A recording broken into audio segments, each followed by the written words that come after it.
ஆனந்த ராகமாய் ஓர் ஆன்மீக பயணம். நீங்கள் பார்த்துக் கொண்டிருப்பது உங்கள் பாக்யம் சேனல். வழங்குவோர் அன்புடன் கல்யாண் ஜுவல்லர்ஸ். இது உங்கள் பாக்யம், எங்கள் பாக்யம்.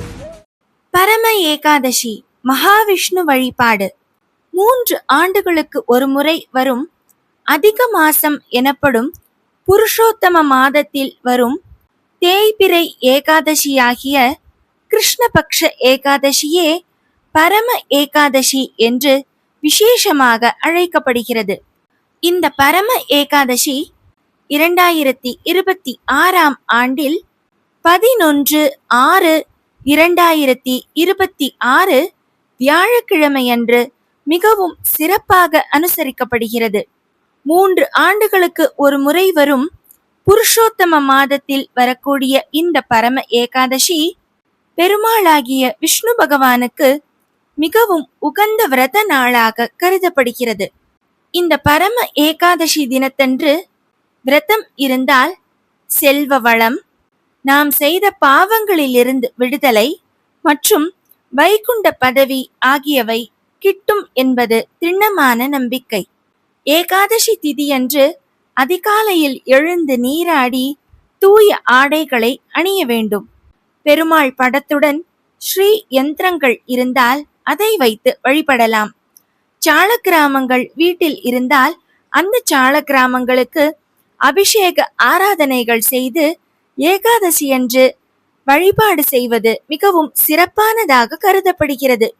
நெய் தீபம் ஏற்றி துளசி இலைகள், பஞ்சாமிர்தம், பழங்கள் மற்றும் இயன்ற நைவேத்தியங்களை பகவானுக்கு நாம் படைத்து ஏகாதசி அன்று வழிபாடு செய்ய வேண்டும். ஏகாதசி அன்று துளசி இலைகளை பறிப்பது பாவம். எனவே முந்தைய தினமே துளசி இலைகளை பூஜைக்காக நாம் பறித்து வைத்துக் கொள்ள வேண்டும்.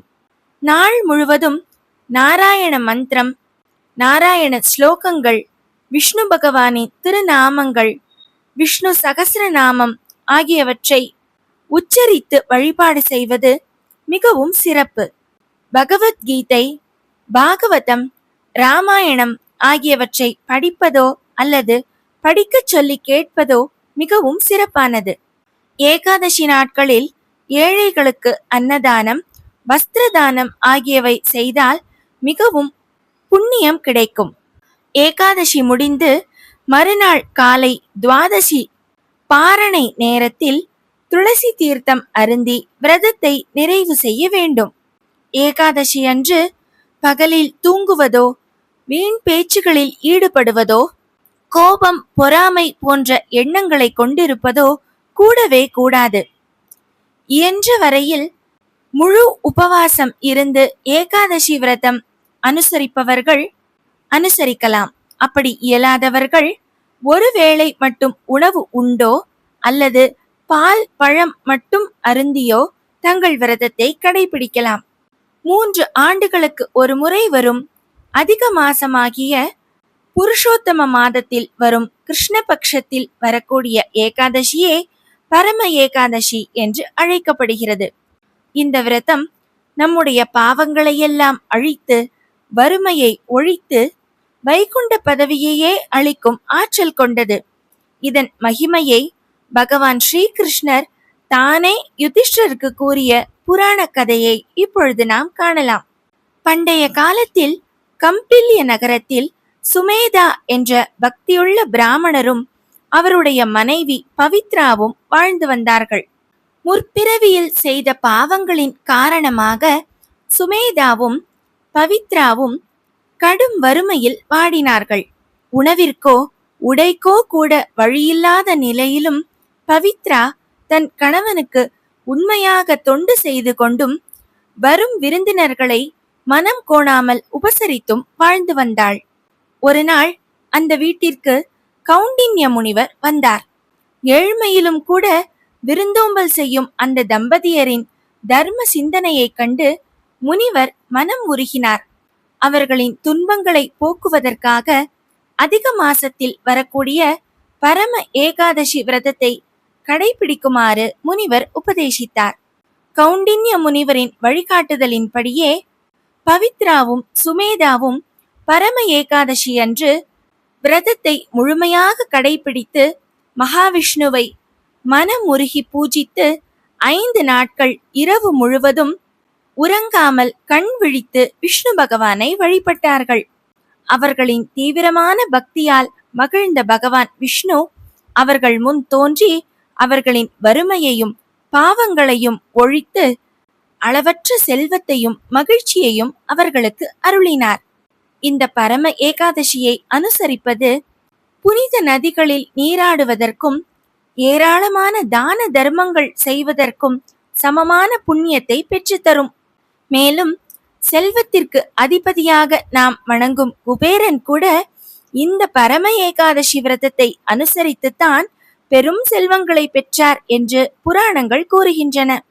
அனன்யாஸ் சிந்தயந்தோ மாம் ஏ ஜனா பரியுபாசதே தேஷாம் நித்யாபியுக்தானாம் யோகக்ஷேமம் வஹாம்யகம் என்று பகவான் ஸ்ரீகிருஷ்ணர் பகவத்கீதையில் கூறியிருப்பது போல, இறைவனை தவிர வேறு யாரையும் அல்லது எந்த பலனையும் எதிர்பாராமல் முழு நம்பிக்கையுடன் பகவானை மட்டுமே சரணடைவதே அனன்ய பக்தி, அதாவது ஏகமுக சிந்தனை என்று அழைக்கப்படுகிறது.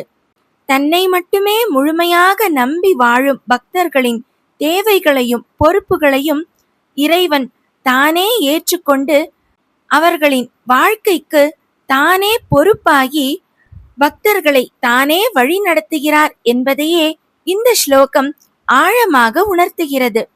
எந்த பக்தன் இறைவனான தன்னை தவிர வேறு எந்த சிந்தனையும் இல்லாமல் முழு சரணாகதியுடன் தன்னையே வழிபடுகிறானோ அவனுடைய எல்லா தேவைகளையும் நானே கவனித்துக் கொள்கிறேன் என்று பகவான் கிருஷ்ணர் அழகாக உறுதி அளித்திருப்பது போல, இந்த பரம ஏகாதசி விரத நாளில் பகவான் விஷ்ணுவை முழு மனதுடன் சரணாகதி அடைந்து வழிபாடு செய்பவர்கள் எல்லா வளங்களும் நலங்களும் பெறுவார்கள் என்பது கண்கூடான நம்பிக்கை.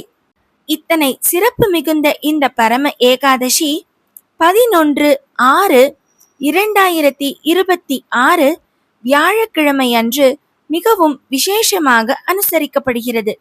3 ஆண்டுகளுக்கு ஒரு முறை வரும் அதிக மாசமாகிய புருஷோத்தம மாதத்தில் சிறப்பாக வரக்கூடிய கிருஷ்ணபக்ஷ ஏகாதசியாகிய இந்த பரம ஏகாதசி விரத நாளில் பகவான் விஷ்ணுவை சரணடைந்து ஏகாதசி விரதம் இருந்து இறைவனை மனமுருகி மெய்யுருகி வழிபட்டு நாமும் எல்லா வளங்களும் நலன்களும் பெறலாமே.